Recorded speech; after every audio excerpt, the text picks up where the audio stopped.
Kung naalala nyo pa, pinuntahan namin noon ang isang abandonadong ospital at ang sabi ko sa video ko noon na kapag marami ang manonood ay babalik kami sa mismong hospital at doon kami mismo matulog. At ngayon tutuparin ko na ang sinabi ko kasi umabot lang naman ng 3 milyon yung nanood sa last na video natin. At dito malalaman nyo na kung ano nga ba ang na-experience namin sa pagtulog namin sa isang abandonadong ospital.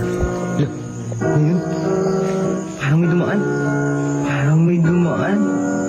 Alas 7 na ng gabi nang kami bumiyahe papunta sa isang abandonadong ospital. Pero bago kami dumiretso sa abandonadong ospital, inamalengke kami muna para mayroon kaming makain. At pagkatapos naming namalengke, dumiretso na kami sa aming biyahe. At dito nakarating na kami sa aming papupuntahan. Grabe, sobrang dilim talaga ng ospital. So ngayon guys, andito na kami sa abandonadong hospital, St. Joseph Hospital guys. Papasokin namin ngayong gabi.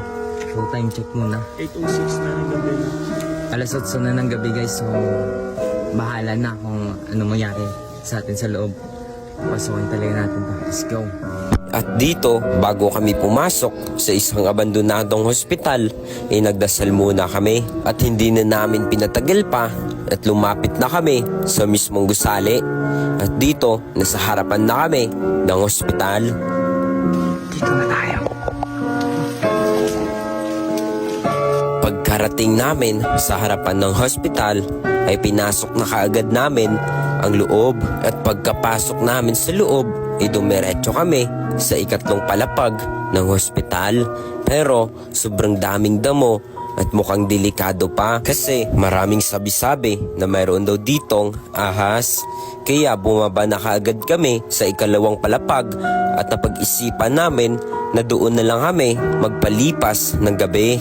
At dito nakahanap na rin kami ng isang kwarto na pwede na rin dito na kami matutulog. Kaya kaagad na kaming kumilos para ma-set up na yung mga kamera, CCTV, pati na rin yung dala naming batere para meron kaming ilaw sa loob ng hospital. Habang siniset up ni Arke yung ilaw, si Josh naman pinapabaga niya yung uling kasi magluluto kami ng lechon. At dito kumuha na kami sa labas ng kahoy at pagkatapos tinimplahan na kaagad yung manok upang maisalang na sa baga. At makalipas ang ilang oras na pagluluto, inaluto na rin yung manok.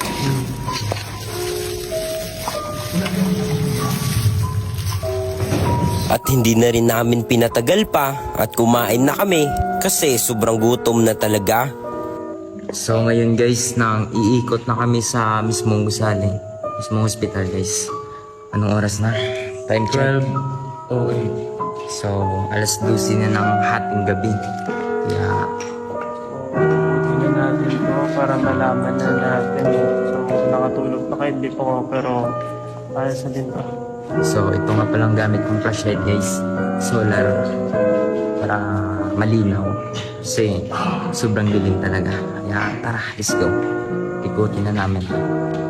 So guys, meron nga pala kaming CCTV dito na ikinabit para malaman namin kapag mag-iikot kami kung ano ang nagaganap dito. So ngayon guys, magsisimula na kami.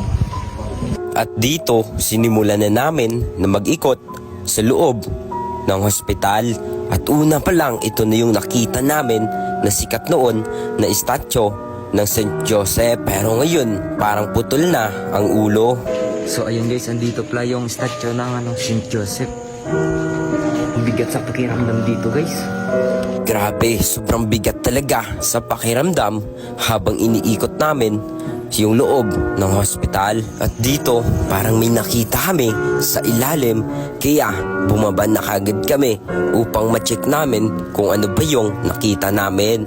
At ito lang pala, sobrang daming mga panike at basag-basag na rin yung sahig. Ang hospital na ito ay mahigit 100 taon na mula nang ito'y itinayo. Kaya hindi na rin maipagkataka na sobrang dami ng sira ang gusaling ito at marami na ring panike na nakatira dito. Isipin mo na lang kung ilang tao na kaya ang namatay sa hospital na ito. So ngayon guys, aakyat na kami sa third floor guys. Pinakataas talaga. Pinakatuktok. At dito, inakyat na namin yung pinakatuktok ng hospital.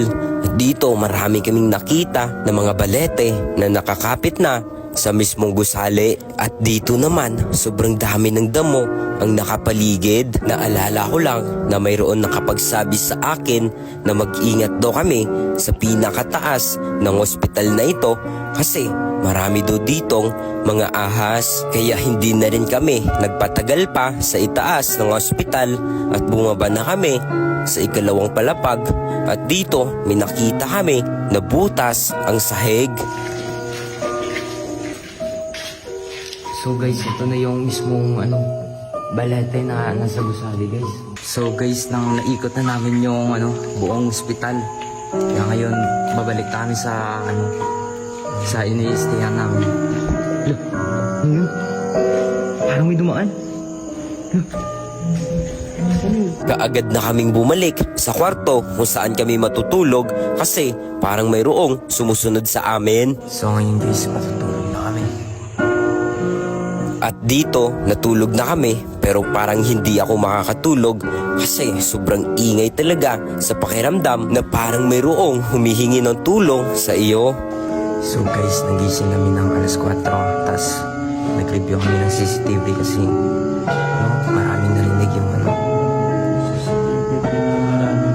At dito, nagising kami ng alas 4 at nireview namin yung CCTV at ito yung narinig ng CCTV namin.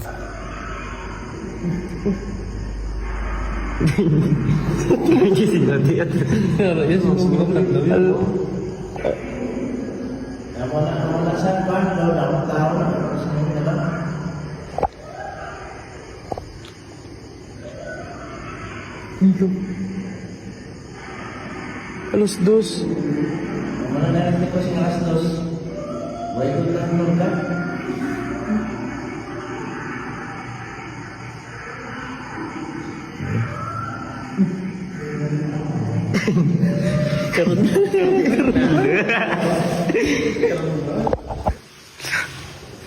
At dito, mag-aalas 5 na ng umaga at nilibot ulit namin yung mismong ospital. Grabe, sobrang ganda naman pala kapag ito'y umaga. So guys, grabe, sobrang ganda pa talaga dito sa itaas. Sa mismong tuktok ng gusaling ito. Matatanaw mo dito yung ang ganda ng bukid. So guys, hindi na namin nailagay pa yung video ng CCTV kasi pagkalabas namin sa hospital na ito at nireview namin yung kuha ng CCTV namin ay nabura lahat ng hindi namin alam kung ano ang dahilan. Pero dito, nagpapasalamat na lang ako na walang may nangyaring masama sa amin habang nasa loob kami ng hospital. Kaya kung na-appreciate mo ang video na ito, pakishare naman at pakipalo na lang ng ating page. Maraming salamat po. So hello guys, meron nga pala tayo ngayong bagong nilaro. Ito yung PH Lago. So magbibigay tayo ngayon ng 500 pesos. Let's go. Ito nga guys, nagbigay tayo ng 500 pesos. So ayun, scatter nga guys. So may pang nature trip na tayo. Ito na. Sana malaki to. Uy, ayun, 400. Uy, 6,000 na kagad. Uy, 1,500.